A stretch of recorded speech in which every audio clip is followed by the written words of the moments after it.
qui dit la fin des temps ne veut pas dire que nous ne sommes pas bénis. C'est vrai que la semaine dernière, c'était un peu plus, on pourrait dire, solennel, donc un peu plus triste de parler de la fin des temps. Mais les choses de Dieu ne sont pas tristes en elles-mêmes. Les choses de Dieu sont des choses joyeuses qui apportent la gaieté. Quand même qu'on parle de la fin n'est pas une finalité. La Bible nous dit que même après la mort, pour ceux qui sont en Christ, même la mort n'est pas pour eux une mort, mais c'est une nouvelle vie qui commence, une continuité. Alors Étienne dit que la mort pour lui, c'est un gain. Un gain pourquoi? Parce qu'il se dit alors qu'il aura fait ce pourquoi il existe, ou il aura atteint le but de son existence. Siméon dit que je suis heureux. Je suis heureux parce que je connais Jésus. Nous devons palper, toucher la puissance de Dieu. Ce n'est pas quelque chose qui est éphémère. Ce n'est pas comme dirait Pharaon, si c'est un mythe, apporte-le-moi. Mais si c'est une personne, apporte-le-moi aussi enchaîné. Mais la Bible dit qu'ils n'ont pas apporté ni un homme enchaîné, ni un document quelconque qui racontait une histoire. Même la Bible dit que Dieu, par l'intermédiaire de Moïse, s'est présenté à eux pour faire la démonstration de ce qu'il est Dieu. Alléluia. Alors sachez une chose, chrétiens. Sachez une chose, frères et sœurs, enfants, jeunes, vieillards, que la puissance de Dieu est disponible pour tous. Mais pour que nous puissions toucher la puissance de Dieu, il faille que nous prenions connaissance ou bien que nous ayons la conscience qu'elle existe. Est-ce que je parle à quelqu'un ce matin? J'aimerais vraiment ouvrir l'esprit de beaucoup parmi nous. Chrétiens que nous sommes, nous ne devons pas rester simplement assis. Nous devons être dans l'action. Ne demeurez pas simplement dans la prière, mais faites de la prière une arme. Le Saint-Esprit n'est pas venu simplement pour se languir ou pour assister. Le Saint-Esprit n'est pas un assistant, le Saint-Esprit est en action. C'est la puissance de Dieu donnée aux hommes pour rentrer dans l'action. Le Saint-Esprit n'est pas fait simplement pour recevoir des révélations, des messages de Dieu. Le Saint-Esprit est fait pour convaincre, mais par la démonstration de la puissance de Dieu. Nous sommes là pour gagner des âmes à Dieu. Et pour gagner les âmes à Dieu, Paul nous dit, je ne reviens que sur le message dernier. Alléluia. Paul nous dit que le royaume de Dieu ne consiste pas simplement en paroles, mais en une démonstration. Comme pour dire que vous parlerez, mais vous ne parlerez pas plus fort que le diable. Cependant, en faisant la démonstration de la puissance de Dieu, vous gagnerez plus le monde à Dieu. Alléluia. Alléluia. La Bible nous dit que Satan est le maître du mensonge. Satan parle plus fort que nous. Il parle encore mieux que nous. Il maîtrise la parole encore mieux que nous. La Bible dit que dans les derniers temps, il va se transformer en ange de lumière et puis habiter parmi ses frères, enfin parmi nous. Et induit beaucoup en erreur. Donc comprenez que quand on dit se transformera en ange de lumière, c'est parce qu'il maîtrisera la parole. Et le livre de 2 Corinthiens nous dit dans les derniers temps, beaucoup vont même ignorer la véritable parole et vont s'attacher aux plaisanteries, aux prophéties. C'est la Bible qui le dit, ce n'est pas moi qui le dis. Aux miracles, aux prodiges. En oubliant la base de ce qui fait de nous des chrétiens. C'est que le diable ne peut pas faire. C'est ce que tu es en tant qu'enfant de Dieu. Un enfant de Dieu n'a en lui que les caractéristiques de son Père. C'est-à-dire la divinité. Alléluia. Alléluia. Et la Bible nous enseigne quelque chose. Il dit le disciple veille à faire ce que le maître lui a enseigné. Et donc, si nous sommes disciples de Christ, nous devons faire ce que Christ nous a enseigné. Et ce que Christ nous a enseigné, c'est d'apporter le bien-être dans la vie de ceux qui ne le connaissent pas. Ce n'est pas simplement de recevoir. Et la vie des chrétiens aujourd'hui, c'est simplement prier pour recevoir. Et combien qu'on reçoit, combien parmi nous gardions la bénédiction, honnêtement. Souvent, nous finissons de rendre témoignage. Et puis la semaine qui suit, c'est comme si le témoignage que nous avons rendu n'existait plus. Vous savez pourquoi? On a déjà parlé de ça ici. Parce que la base n'est pas là. Nous ne savons pas qui nous sommes. Nous ne savons pas à qui avons-nous donné notre vie. Nous ne connaissons pas Jésus chrétien. Nous sommes devenus partisans de la foi. Et beaucoup dans nos églises, je pourrais dire 99% des églises du monde, c'est que des partisans de la foi. Incapables de manifester les œuvres de la foi. Vivant simplement dans l'espérance de.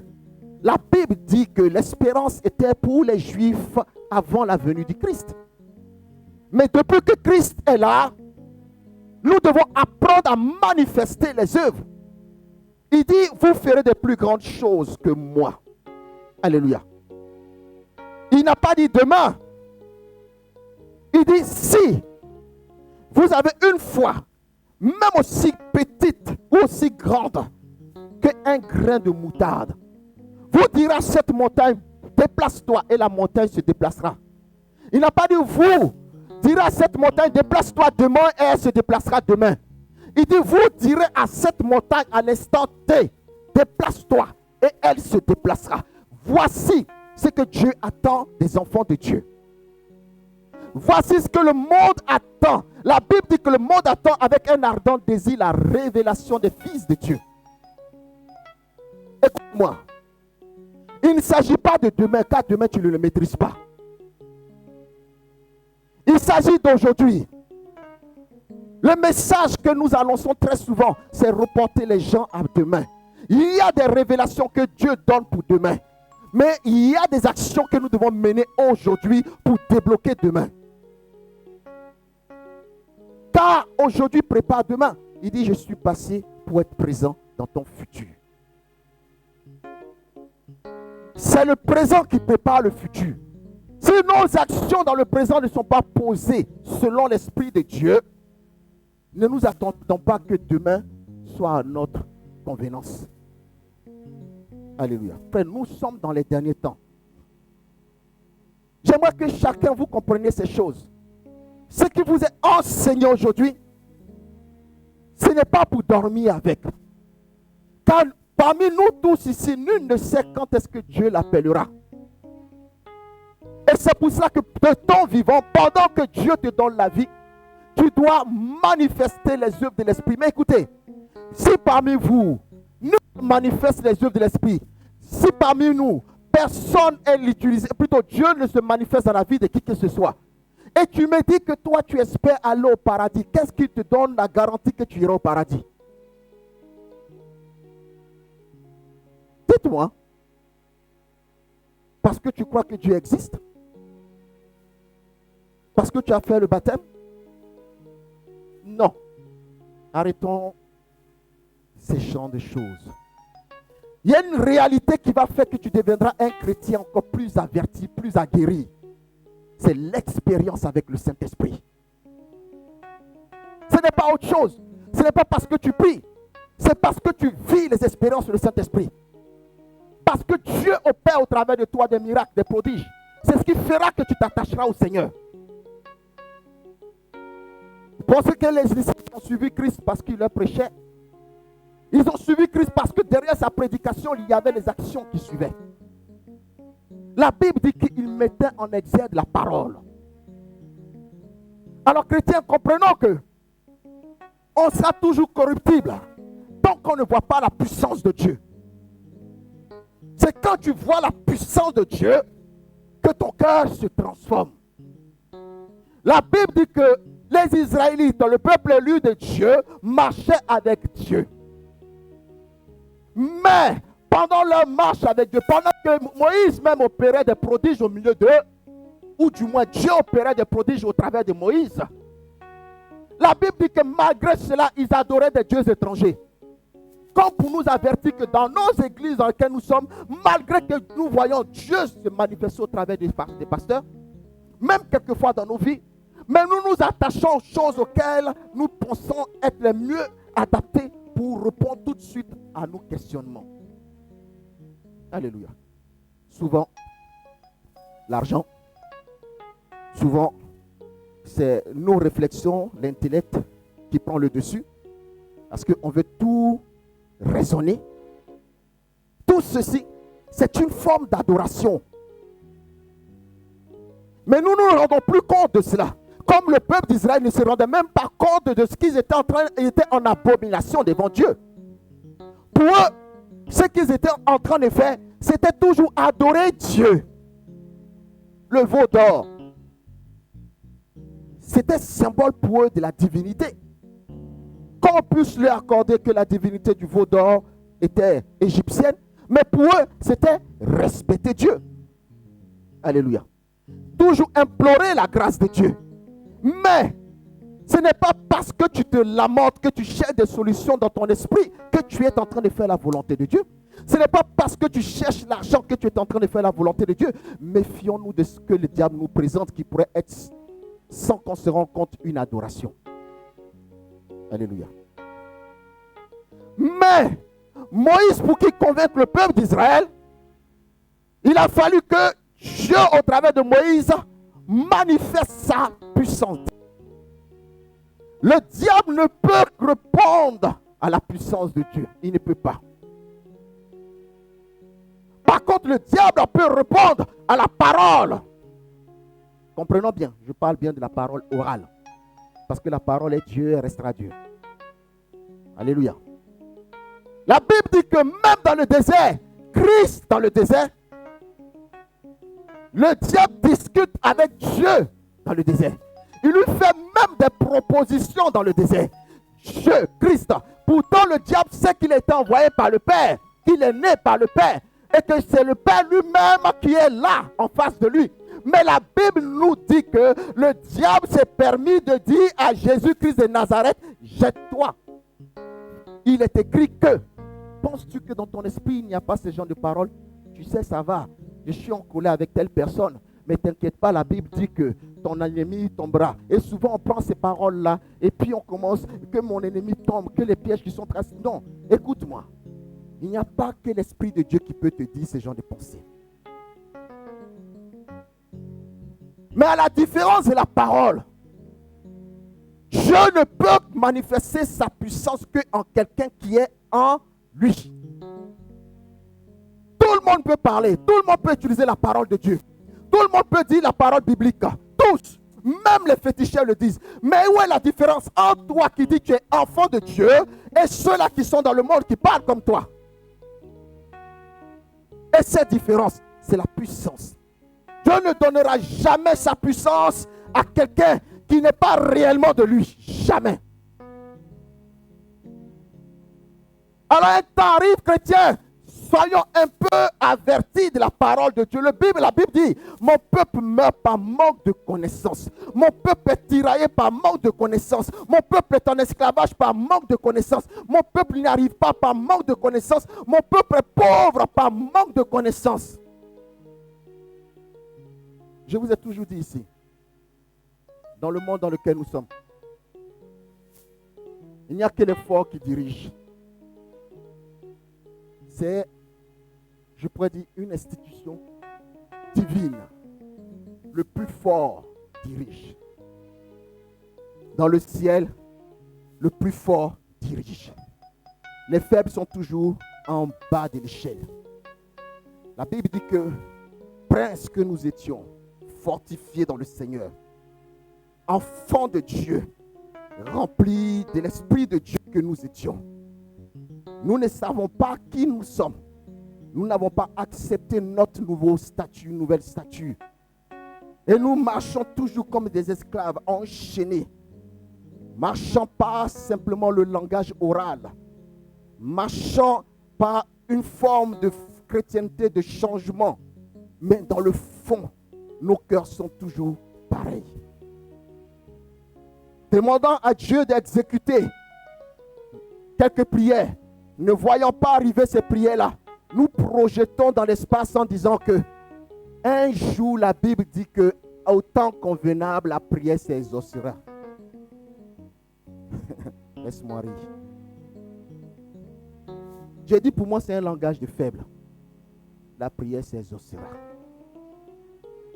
Mon Dieu n'est-il pas Dieu pour exécuter ce que lui dit aujourd'hui?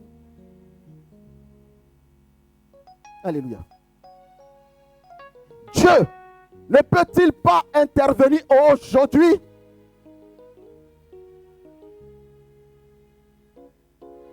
Est-ce dans toutes les situations que Dieu rejette à demain? Nous sommes devenus des gens qui rejetons tout à demain. Nous inscrivons Dieu dans notre comportement humain. Demain, on fera demain. Quand on ne peut pas, bon, demain. Dieu n'est-il pas le concepteur du ciel et de la terre?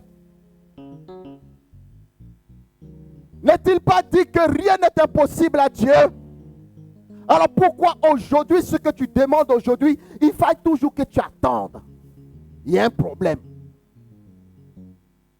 Et si nous ne prenons pas conscience que peut-être que notre chrétienté est biaisée, nous finirons par mourir sans même avoir touché la gloire de Dieu. Alléluia. Il faut que nous nous réveillions. Aujourd'hui, nous ne pouvons pas convaincre le monde sans la puissance. C'est impossible. Le monde n'a pas besoin de discours. Le monde a besoin de voir la manifestation de la puissance de Dieu.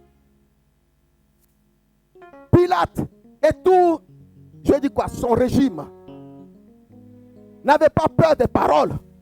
Ils avaient peur de ce que Christ était capable de faire. Sinon, les paroles, ils l'ont entendu. Ils vivaient avec les paroles. Les Juifs étaient des gens qui étaient remplis de paroles. On dit qu'ils étaient tous docteurs de la loi quasiment. Ils prêchaient. Mais ça ne bougeait pas le royaume romain. Ça ne leur faisait pas peur. Mais Jésus vient, à la différence des autres, c'est qu'il fait la démonstration de la parole. Alléluia. Nous sommes dans les derniers temps. Et il dit, je déverserai de mon esprit sur toute chair. Que faisons-nous de cette onction, de cet esprit qui est déversé dans nos vies? Nous sommes comme des vases qui devons recevoir l'onction de Dieu, la puissance de Dieu. Mais en même temps, ces vases-là sont remplis à rebord. Nous n'avons pas vidé ce qui était déjà dans le contenu. Et nous disons parce que nous sommes remplis de la parole de Dieu, nous connaissons la Bible, pas la parole de Dieu, excusez-moi, mais nous connaissons la Bible. Et donc nous sommes prêts à exercer la puissance de Dieu. Dis à ton frère, tu mens. La Bible dit qu'il y a des serviteurs de Dieu qui connaissaient aussi la parole, qui sont sortis. On dit qu'ils sont allés chasser les démons. Et puis, pendant qu'ils chassaient les démons, le démon s'est retourné. Le démon les regarde et dit, moi c'est plaisantin. C'est parce que tu dis au nom de Jésus que je sors. Toi-même, tu n'as pas Christ en toi. Et tu viens chasser quelqu'un. Tu n'as pas la puissance en toi. Et toi, tu viens chasser quelqu'un qui a besoin de la puissance pour sortir de chez toi. Ces mots que tu dis là, tu ne connais pas leur sens. Au nom de Jésus. Alors que toi-même, tu n'honores pas le nom de Jésus. On voit ça dans nos églises. Des délivrances qui peuvent s'opérer pendant des années durant. Mais des hommes et des femmes, quand on a prié pour eux, puis qui sont toujours dans la même situation, pose-toi la question. As-tu Christ en toi? Il n'y a pas de honte à se poser la question. Est-ce que véritablement j'ai toute la plénitude de l'esprit en moi? On dit, ils ont commencé. Le démon va se retourner pour leur montrer que, écoutez, vous là, arrêtez votre plaisanterie dans vos églises. Il va commencer à les chicoter eux-mêmes. Même les disciples de Christ sont descendus pour prier. Pour un épileptique. Ils n'ont pas réussi. Pourquoi? Parce qu'il leur manquait la plénitude de l'esprit. Frères et sœurs, ce n'est pas parce que nous sommes à l'église que nous avons Christ en nous. Le diable a entraîné nos yeux, notre esprit, à avoir une lecture différente de la parole. Et le monde nous a tellement conditionnés que nous ne pouvons plus nous remettre en question. Et puis nous demander, mais pourquoi ça ne marche pas? Pourquoi on n'avance pas? Pourquoi est-ce que je ne fais pas les prodiges, les miracles? Il dit, voici les miracles, les prodiges, les miracles. Et pour tous ceux qui auront cru, voici ce qui les suivra. Ça te suit? Honnêtement, est-ce que ça vous suit? Est-ce que ça nous suit? Nous sommes arrivés bientôt je suis bientôt à la cinquantaine. Mais je n'ai pas encore vu tout ce que j'espère voir en Dieu. Est-ce la faute de Dieu? Ou est-ce que réellement je dois me repositionner et peut-être m'asseoir un instant pour savoir si je suis réellement dans la présence de Dieu? Est-ce parce que je suis pasteur que je suis forcément dans la présence de Dieu? Ne nous y trompons pas. Ce ne sont que des titres. Mais la Bible nous dit que Jésus a justifié son titre de Christ. Nous avons mené la réalité spirituelle à une normalité humaine. Les faiblesses de l'homme, nous les avons communiquées à Dieu. Les limitations de l'homme, nous les avons communiquées à Dieu. Et nous avons fait de notre Dieu un Dieu limité. Et la Bible dit, c'est là où ton esprit voit, c'est là que tu arriveras. Mais ton esprit voit juste au bout de ton nez. Tu ne vois pas plus loin que ce que Dieu peut voir. Je disais tantôt, Abidjan, et vous voyez le mur qui est là. Vous voyez, c'est le mur, non? Mais si Christ te dit que tu peux traverser ce mur, est-ce que toi tu vas t'hasarder à y aller? Est-ce qu'il y a quelqu'un qui va oser le faire? Personne. Mais quand Dieu dit tu peux traverser le mur, c'est parce que Dieu voit au travers de ce mur, il voit la composition de ce mur. Et Dieu va dématérialiser le mur pour que toi tu traverses au travers de ce mur. La Bible dit que son serviteur était enfermé dans la prison. Il voyait les barreaux, il voyait le cadenas, il voyait les gardes. Dieu lui dit tu vas sortir. Le serviteur regarde et dit mais moi je sais que si Dieu m'a dit je vais sortir de là. La Bible dit que Christ était dans le tombeau. Ils ont fermé le tombeau. Ils ont scellé le tombeau. Ça veut dire que le corps physique dans le tombeau ne peut pas sortir. Mais il est écrit qu'il doit ressusciter. Donc la fermeture, le fait qu'ils aient scellé le tombeau ne pouvait résister à la parole de Dieu qui est en action. Le Saint-Esprit donc viendra donc forcément dématérialiser le tombeau pour que le corps soit ôté du tombeau. Quand Dieu dit, il ne compte pas sur ton raisonnement, sur ta connaissance des choses. C'est toi qui dois compter sur la parole de Dieu. Pas Dieu de compter sur ta connaissance. Je sais que le mur, on ne peut pas traverser. Ça, c'est ta connaissance. Mais Dieu dit, va et traverse. Va et traverse. Si ça ne marche pas, ce n'est pas ton problème. C'est le problème de Dieu. Mais nous allons dire non, je sais que le mur là, ce n'est pas Dieu qui me parle. Non, ça c'est une autre chose. Pourquoi? Effectivement, le diable peut induire en erreur. C'est pour ça qu'il est important d'avoir, de demeurer dans la présence de Dieu. Et pour demeurer dans la présence de Dieu, il faut que nous soyons dans la prière. Frères et sœurs, un enfant de Dieu qui passe 30 minutes dans la prière, ce n'est pas un enfant de Dieu. J'ai dit écrivez. Et allez dire, le prophète dit, un enfant de Dieu qui passe 30 minutes par jour dans la prière, ce n'est pas un enfant de Dieu. Quelqu'un qui fait 30 minutes dans la prière par jour, alors que la prière est l'essence même de l'existence d'un enfant de Dieu. Qu'a-t-il donné comme temps à Dieu? Et puis il veut opérer des prodiges sur terre. Ce n'est pas possible. Car c'est par la prière que la puissance de Dieu se manifeste. Pourquoi? Parce que c'est par la prière que nous rentrons en communion avec Dieu. Et quand nous sommes dans la prière, ce n'est pas des mots.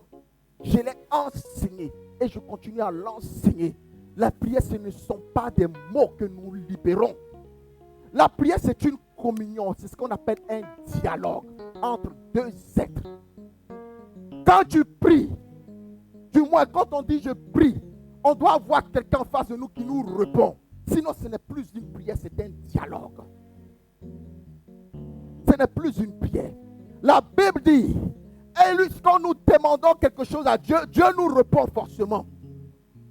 Maintenant, dans la prière, la forme de la prière, comme c'est un dialogue, celui qui est en face de nous peut nous répondre à l'instant T ou bien nous répondre plus tard. Mais ce qui nous répondra forcément. Mais nous prions, nous n'entendons pas la réponse de Dieu. Et nous disons, nous prions. Arrête. Arrête. Si tu n'entends pas la réponse de Dieu, ça veut dire tout simplement, en toi, tu as une déconnexion à l'Esprit de Dieu. Alléluia. Aucun homme se disant réellement enfant de Dieu, aucune femme se disant réellement enfant de Dieu ne peut parler avec Dieu sans avoir une réponse. Déjà, quand on dit parler, c'est qu'on a invité Dieu. Dans la prière, quand Dieu est invité, c'est qu'il est dans ta présence. S'il a voulu venir dans ta présence, c'est qu'il va te donner une réponse. Alléluia. Alléluia. Les disciples étaient dans la chambre haute. Ils priaient. Il n'y avait rien. Pourquoi? Parce qu'ils n'avaient pas encore invité réellement Dieu dans leur prière. Le doute était dans leur esprit. La peur était dans leur esprit. Et ils se retrouvaient. Ils ne priaient pas pour que l'avènement de Christ, le Saint-Esprit leur soit donné. Ils priaient pour ne pas qu'on les attrape. Pour ne pas qu'on les trouve dehors, qu'on les tue. Lisez la parole et laissez l'Esprit vous révéler les choses cachées. Ils priaient comme ça. Alors, il a fallu un temps de prière. Premièrement, c'était pour dissiper la peur. Car la peur est en inimitié avec Dieu. La peur amoindrit la force du chrétien. Dieu a dissipé la force de leur cœur. Et ensuite, Dieu va leur donner maintenant quelque chose. Le désir de rencontrer. Le désir d'être dans la présence. Le désir de faire la volonté. Le désir de sortir. Et quand le désir, c'est ce qu'on appelle la soif de Dieu. Quand cette soif-là rentre en vous, alors l'Esprit se fait voir. Et les disciples, ayant dissipé la peur, ayant dissipé les craintes, se sont remis donc dans la promesse. Et quand ils étaient dans la promesse, leurs yeux s'étaient ouverts. Et qu'est-ce qu'ils ont aperçu? Ou du moins, qu'est-ce que l'Esprit a réussi à faire? C'est de transformer leur atmosphère en une atmosphère de succès en leur donnant le Saint-Esprit. Chrétiens, nous sommes à la fin des temps. Je vous dis une vérité. La parole, elle est bonne, mais la parole veut s'exprimer. Si nous ne sommes pas des vases d'honneur préparés pour recevoir, nous allons nous briser. Car la Bible dit que l'ancien vase peut-il contenir le vin nouveau? Il va se rompre. Alléluia. Nous sommes dans les derniers temps. Et la Bible nous annonce qu'il y aura des malheurs qui vont abonder. Mais il dit aussi que sa grâce surabondera. Y a-t-il quelqu'un sur la terre qui est prêt à recevoir la grâce de Dieu? La surabondance de la grâce de Dieu. Est-ce que ta conscience même a fait le point pour dire que je suis prêt à recevoir la grâce de Dieu, pour manifester la puissance de Dieu, pour impacter malgré les ténèbres qui couvrent, je serai la lumière de Dieu dans ce monde. Il dit, vous êtes la lumière des nations. Mais qui parmi nous, quelle est l'église qui impacte le monde aujourd'hui? Si on n'impacte que notre quartier, on impacte ceci, on impacte cela, on fait des concours d'église. Mais ce n'est pas de ça qu'il s'agit aujourd'hui, c'est d'impact.